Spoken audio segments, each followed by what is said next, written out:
y a des groupes qui peuvent refuser les arbitrages, refuser les règles. Qu'est-ce que c'est que les hooligans, d'une certaine manière, si on ne prend pas une interprétation Oui, de c'est type un refus des règles, sociologique? absolument. Est-ce qu'il y a quelque chose d'équivalent dans le règne animal? Enfin, chez les grands singes, disons, arrêtons le règne animal. Curieusement, je ne l'ai jamais vu, moi, dans le monde animal. Peut-être qu'on s'est mal posé la question. Il y a beaucoup de choses en éthologie qui nous sautent à la figure depuis peu de temps. Mais dans l'état actuel des choses, on ne connaît rien de cet ordre-là. Et je crois que c'est manifestement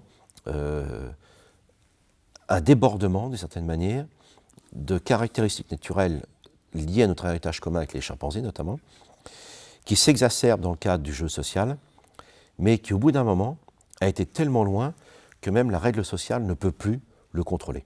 Donc on a affaire à quelque chose qui sort du domaine de l'éthologie.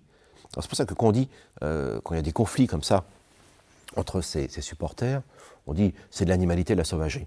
Ben justement non, on le voit bien parce qu'on n'a jamais observé ce genre de choses. Parce que là on est en dehors de toute règle. Et d'un seul coup, et en dehors de toute règle, ce n'est pas retrouver l'animalité, c'est des débordements que seuls les hommes sont capables de mettre, j'allais dire en œuvre, c'est pas le terme, mais à développer sans aucun contrôle. On retombe sur Konrad Lorenz, d'une certaine manière.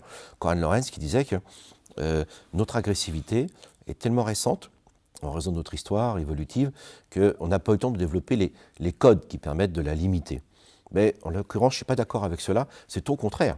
C'est que notre évolution nous a légué cette plasticité extraordinaire qui nous amène à créer tout ce monde de représentation, d'obligations, d'échanges, de sacrés, mais que parfois nous n'avons pas développé les codes qui permettent d'éviter ces débordements. Mais ça, ce n'est pas l'animalité, c'est véritablement de la création au sens humain du terme.